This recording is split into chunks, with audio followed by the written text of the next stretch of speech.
민중의 소리 이완배 기자 함께하겠습니다. 이완배 기자님. 네, 안녕하십니까? 네. 황교안 자유한국당 대표가 네. 단식한 지 뭐 일주일 좀 지났나요?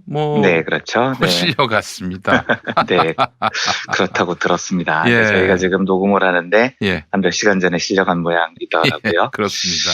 예, 뭐 이렇게 쭉 기득권으로 산 사람치고는 오래 했다고 해야 되나요? 뭐 어떻게 해야 될지 아니 근데 말이죠. 모르겠는데. 네. 저 유민 아빠 세월호 가족인 그럼요. 김영호 네. 선생 같은 경우 45일을 네. 했는데 말이죠. 네. 또 문재인 대통령도 저 단식 멈추라는 단식을 했었지 않습니까? 그렇죠. 네. 그 양반 8일째는 아주 쌩쌩했어요 얼굴이. 네. 그러니까 그게 뭐냐면 네.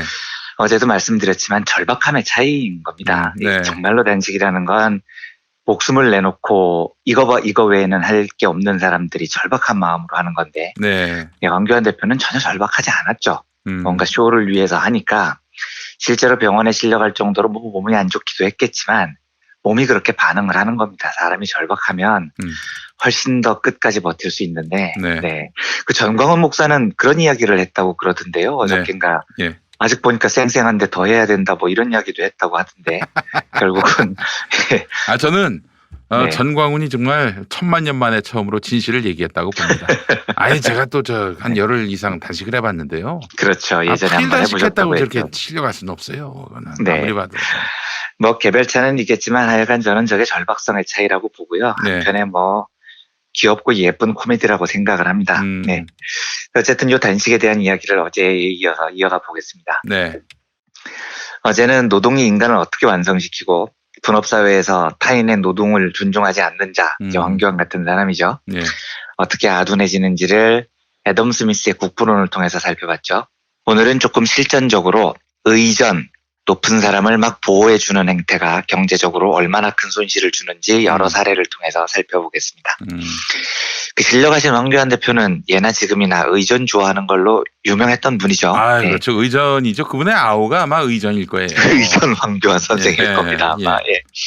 그 총리 시절에 음. 구로 노인종합복지관을 방문한 적이 있었는데 황교안 엘리베이터 편하게 태우겠다고 엘리베이터를 세워버렸어요. 그래서 황교안을 엘리베이터가 기다린 거죠. 이것 때문에 거동이 불편한 어르신들이 엘리베이터를 이용 못하고 계단으로 내려왔습니다. 네. 그 사진이 있습니다. 어르신들이 계단에서 우르르 내려오시고 황교안 태우려고 엘리베이터 붙잡고 복지관 직원이 황교안 기다리는 장면이 사진에 찍혔습니다. 뉴시스 사진이었고 사진 제목이 총리님 때문에였는데 그 사진이 한국기자협회 이달의 보도사진상을 받았습니다. 2016년 3월에는 그 총리 의전 차량이 총리 편하게 기차 태운다고 서울역 출발하는 KTX 열차가 서 있는 플랫폼까지 밀고 들어온 일이 있었죠. 네. 여러분 근데 이거 말로 들으시는 것 같고요. 네. 그 사진을 한번 보시면 진짜 황당합니다. 서울역 플랫폼이라는 곳이 기차가 들어오는 곡입니다. 네. 끝까지 관용차가 밀고 들어온 거죠. 진짜 황당한 겁니다. 심지어 총리 경호팀이 총리가 탈 때까지 시민들 탑승을 막았습니다. 근데 이때 황교안 쪽이 한 이야기가 시민들 불편을 최소화하면서 경호를 위해서 한 일이다 뭐 이랬다는 건데요. 네. 제가 그때 진짜 별 미친놈들 다 보겠네 싶었습니다. 예. 지금 세종시를 가는 건데 그렇게 자기 몸 경호가 걱정되면 KTX는 왜 타고 가냐고요. 기차 타고 가야죠. 기차 타고 가면 되지 뭐. 그러니까요. 예. 그러니까 자기 말은 경호 때문에 플랫폼까지 들어왔다는 건데 그 말은 플랫폼까지 오면서 몸이 공개되면 위험하다는 거잖아요. 네. 기차 안은 안 위험합니까? 그렇죠. 테러범이 플랫폼까지만 황교안을 노리고 기차를 딱 따면 아까비 이제는 테러 못하네 뭐 이런다는 거예요. 말 같은 소리를 해야 들어줄 거 아닙니까? 근데 이런 논란이 되면 계속 이어지니까 멈춰야 되는 게 상식입니다. 네. 그런데 안 멈추죠. 같은 해 11월에 KTX 오송역 여기서 황교안이 내렸는데 그거 데려다주는 차가 밖에서 대기한다고 버스 승강장에 정차하는 노선버스를 다 쫓아버렸습니다. 그때가 오후 8시 30분인데 퇴근이 겹쳐서 바쁜 시간입니다. 네. 사람들도 많고요. 근데 황교안 차 태운다고 노선버스를 다 쫓아버렸으니까 얼마나 시민들이 불편했겠습니까? 네.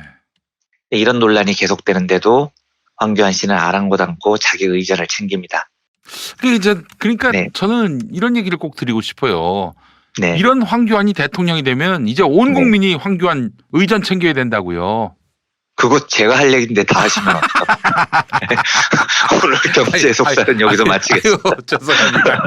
그렇게 앞으로 A4 용지 3장을 더 읽어야 되는데 그걸 한 줄로 요약해버리시면 어떡합니까? 아니, 두 발씩으로 하시죠. 두 발씩으로. 예, 예. 네, 저기 청취자 여러분 잠깐 요 이야기는 못 들은 걸로 해주시고 예, 예, 예. 이거 서부장 썼는데 이제 밤 12시 넘었는데 다시 하지도 못합니다. 예, 예. 어제 말씀드렸듯이 불안한 겁니다. 이 사람은요. 네. 딱 내가 내리면 차가 대기해야 되고요. 또 KTX도 딱 바로 대기해야 되고요. 이게 안 되면 계속 불안한 거죠. 그러니까 이렇게 여론의 질타를 계속 받고도 이걸 멈추지 못합니다. 네. 여담이지만 박근혜가 11.6으로 박정희가 죽은 다음에 청와대에서 결국 나오죠. 네. 11월에 신당동 집으로 이사를 하는데요. 1979년 11월 21일자 동아일보 보도를 보면 이 집은 방이 모두 5개이나 관리인과 가정부 방을 제외하고 그동안 옮겨온 짐을 놔둔 방 1개를 빼면 실제 사용할 수 있는 방은 2개뿐이다. 이런 표현이 있습니다. 네. 진짜 웃기지 않습니까? 방이 5개고 3남매가 사는데 예. 우리 집은 너무 가난한 거예요. 예. 너무 가난해서 운전기사도 1명밖에 없고 가정부도 1명밖에 없고 너무 가난해서 이 사람들도 겨우 방 하나씩만 사용해서 예. 방이 모자란다. 뭐 지금 이런 거잖아요. 예. 이게 지금 웃기려고 한 이야기가 아닙니다. 얘네들은 이게 진심인 거예요. 예. 왜냐하면 박근혜가 청와대를 나오면서 전두환한테 6억 원을 받잖아요. 예. 당시 6억 원이면 강남 은마 아파트를 30채 살 수 있었던 돈이었습니다. 근데 이게 2012년 때 대선 때 문제가 되니 예. 박근혜가 TV 토론에서 어린 동생들과 네. 살 길이 막막한 상황이었다. 아무 걱정 문제 없으니 배려 차원에서 해주겠다고 했는데 경황 없는 상황에서 받았다. 이렇게 답을 해요. 네. 당시 박근혜가 27살이었습니다. 네. 대학도 졸업했어요. 네. 동생 박근영이 25살. 서울대 작곡과를 졸업했습니다. 막내 박지만은 졸업을 안 했지만 육사생도였다고요. 이게 어린 동생들과 살 길이 막막한 상황입니까? 대학까지 다 졸업하고 대학 졸업 못한 막내는 심지어서 나라에서 먹고 자고 다 시켜주는데 육사에 다니는데 어린 동생들과 살 길이 막막하다는 표현이 맞냐고요. 이런 표현은 소년소녀 가정들이 하는 겁니다. 네. 그러니까 정서가 아예 일반인들과 다른 거죠. 자, 그러면 민중들의 정서와 완전히 괴리된 의전이 경제에 어떤 영향을 미치는지 지금부터 살펴보겠습니다. 네. 참 슬픈 게요. 이런 걸 연구한 세계적인 학자들이 별로 없습니다. 아. 네, 왜냐하면 서구 사회에서는 의전이 경제에 영향을 미칠 정도로 심각한 경우가 거의 없거든요. 그래서 결국 의전에 관한 연구는 한국 연구를 인용할 수밖에 없습니다. 우리나라에만 있는 독특한 현상이니까요. 네. 2014년에 LG경제연구소에서 헛손질이 많은 우리 기업들, 문제는 부지런한 비효율이다, 이런 제목의 보고서를 낸 적이 있습니다. 네.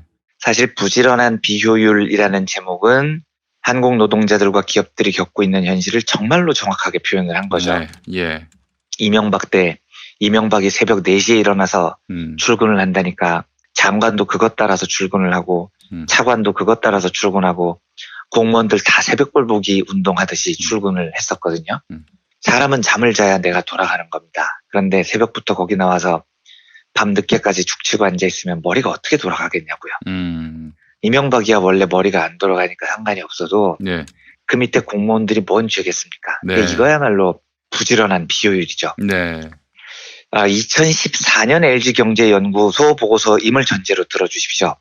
당시 보고서에 따르면 2012년 기준 한국 노동자들의 연평균 노동시간은 2092시간, 경제협력개발기구 OECD 평균 1705시간보다 길었고 가장 적게 일한다는 독일 1317시간과 비교했을 때 1.6배나 됐다고 나옵니다.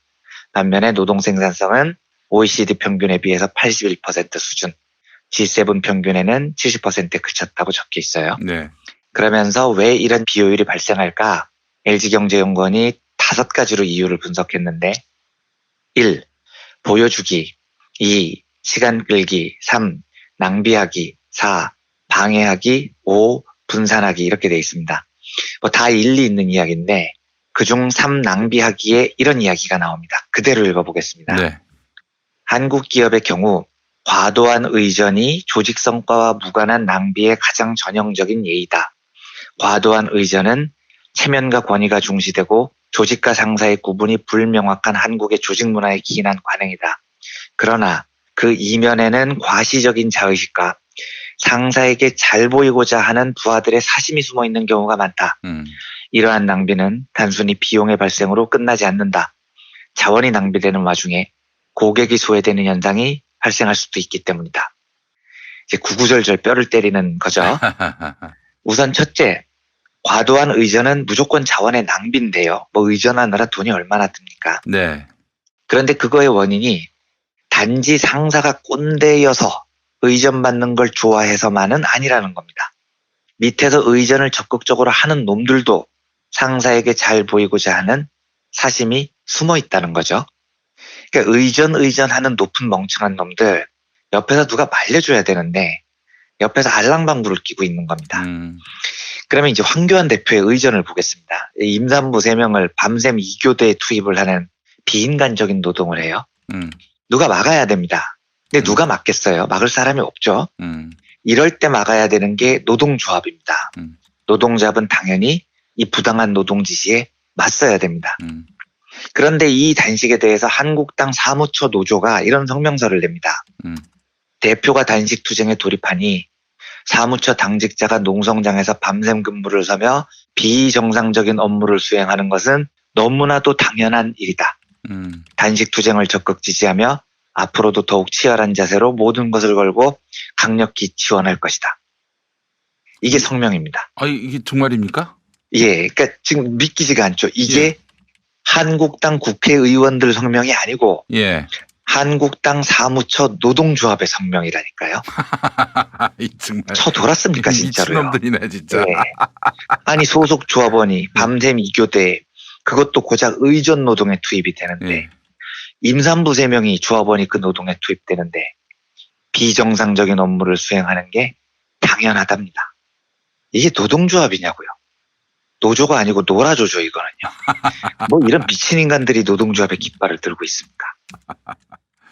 노조가 정당에 소속돼 있기 때문에 공개적으로 이걸 반대하기가 좀 그러면 적어도 황 대표 측근에게 이런 부당한 의전 노동은 시키지 말라고 내부적으로라도 이야기를 해야 됩니다. 그런데 노조가 이 비정상적인 노동에 적극 찬성한다는 겁니다. 이게 바로 LG경제연구원의 지적대로 노조가 상사에게 잘 보이려고 알랑방구를 끼고 있는 거죠. 하나만 더 해보겠습니다. 과거에 이 이야기를 드렸던 기억이 있는데 지금 우리가 쓰는 스마트폰의 운영체제가 크게 2가지죠. 예. 애플 아이폰을 쓰는 분들은 애플 독자적인 운영체제를 쓰시는 거고 ISO인가요? 그렇죠. 예. 애플 이외의 대부분 스마트폰들은 안드로이드라는 운영체제를 씁니다. 그 초록색 귀여운 로버트가 마스코트죠. 그리고 세계 스마트폰을 양분하고 있는 안드로이드 운영체제의 소유자가 구글입니다. 네. 그런데 이 안드로이드를 개발한 사람이 안드로이드의 아버지라고 불리는 앤디 루빈이라는 사람입니다. 네. 스티브 잡스와 함께 21세기 최고의 천재 중 한 명으로 꼽히는 사람인데 미리 말씀드리지만 좋은 놈이 아니에요. 네. 2014년까지 구글 부사장을 지냈는데 성추행 사건도 일으키고 뭐 하여간 여러 가지로 매우 지저분한 놈입니다. 그런데 개차반이면서도 천재인 거죠. 근데 아무튼 앤디 루빈이 2004년에 벤처 시절에 안드로이드를 개발하면서 한국을 방문한 적이 있습니다. 삼성전자를 찾아온 거죠. 그리고 루빈이 우리 안드로이드를 삼성전자가 사주세요 라고 제안을 합니다. 그런데 삼성전자가 이걸 걷어차요. 그리고 바로 이듬해에 루빈이 안드로이드를 구글에 팝니다. 그래서 안드로이드가 지금 구글 소유가 된 거죠. 얼마에 팔았냐면 5천만 달러, 단돈 500억에 팔았습니다. 황당하죠. 지금 전 세계 스마트폰의 절반 이상 깔려있는 이 안드로이드의 초창기 가격이 꼴랑 500억이었습니다. 그 2014년 루빈이 구글 부사장에서 퇴직할 때 받은 퇴직금이 1,000억 원이 넘는데요. 네. 만약에 삼성이 이때 500억 원의 안드로이드를 잡았다면 로또를 한 수천만 번 맞는 대박을 터뜨린 거죠. 네, 판단을 잘못한 겁니다. 근데 저는 삼성이 판단을 잘못한 거 가지고 절대 뭐라고 하는 게 아닙니다. 각 기업이 의사결정을 내릴 때는 기준이 있고 뭐 프로세스라는 게 있을 겁니다.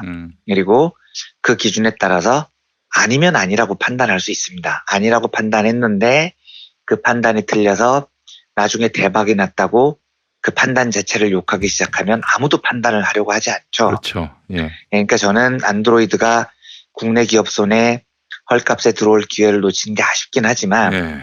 그렇다고 이걸 가지고 삼성이 멍청한 새끼들 이렇게 욕하고 싶지는 않아요. 네. 근데 문제는 이런 겁니다. 음. 구글 전문가로 유명한 스티브 레비라는 기자가 쓴 인더플렉스 구글 안에서라는 책을 보면 이런 일화가 소개돼 있습니다.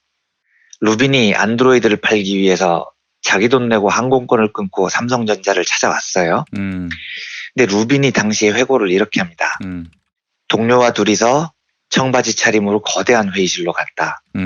청색 정장 차림의 간부 20명이 벽을 따라 쭉 서 있었다. 삼성의 본부장이 들어오자 서 있던 사람들이 일제히 자리에 앉았다. 본부장은 우리의 프레젠테이션을 지켜본 뒤 웃음을 지으며 당신 회사는 8명이 일하는군요. 우리는 그 분야에 2,000명이나 일하고 있는데요. 라고 말했다. 그리고 이후 그 협상은 가격에 관한 이야기도 오가지 않은 채 결렬되고 말았다. 이렇게 적혀 있습니다. 네. 제가 삼성이 안드로이드를 안 사기로 결정한 걸 뭐라고 그러는 게 아니라요. 자, 본부장이 들어오는데 옆에 서 있던 청색 정장 차림의 간부 20명은 뭐 하는 놈들입니까? 경호원이에요? 쭉 서 있다가 본부장 앉으니까 따라 앉게요? 그따위 의전하라고 삼성에서 간부시켜준 게 아닙니다. 토론을 해야 될 거 아니에요. 의견을 제시하고요. 물론 이 사건의 원흉은 의전을 좋아하고 자빠지신 그 본부장 책임인데 네.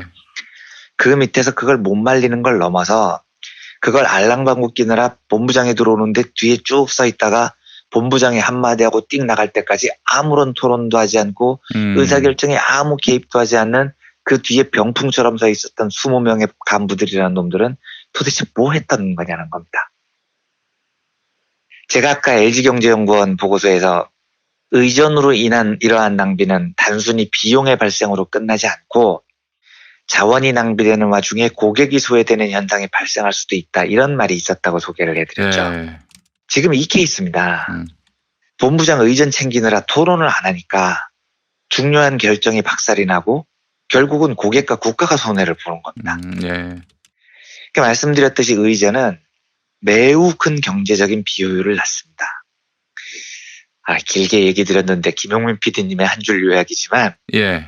저는 황교안 씨가 만에 하나 대통령이 되면 우려스러운 점이 한 4만 가지 정도 되는데요. 그중에 톱10 안에 들 정도로 걱정되는 게 의전에 대야 되는 국가적인 비용입니다. 벌써 단식하는데 8명의 노동자가 주야간 2교대로 그 사람을 보살피고 있잖아요. 단식에 드는 비용이 24시간 곱하기 4 하루 96시간의 노동력이 투입이 됩니다. 그러니까 총 합쳐보면 거의 한 800시간, 900시간의 노동이 의전에 소모가 된 거예요. 총리일 때도 KTX 플랫폼을 점거하는 사람이 국가의 지도자가 되면 얼마나 큰 경제적인 비용을 낳겠습니까? 그러니까 황교안 대표의 의전 논란, 황제 단식 논란을 보면서 다행히 어제 맞췄으니까 그나마 노동 비효율이 덜해졌다라는 안도도 들고요. 네. 진심으로 나라 경제의 미래가 걱정됐습니다. 부디 이런 비효율을 낳는 정치가 더 이상 국민들을 현혹시키지 않기를 바라면서 오늘 브리핑을 정리하겠습니다. 네, 알겠습니다. 자, 이현배 기자님 오늘 말씀 잘 들었습니다. 감사합니다. 네, 다음 주에 뵙겠습니다. 감사합니다.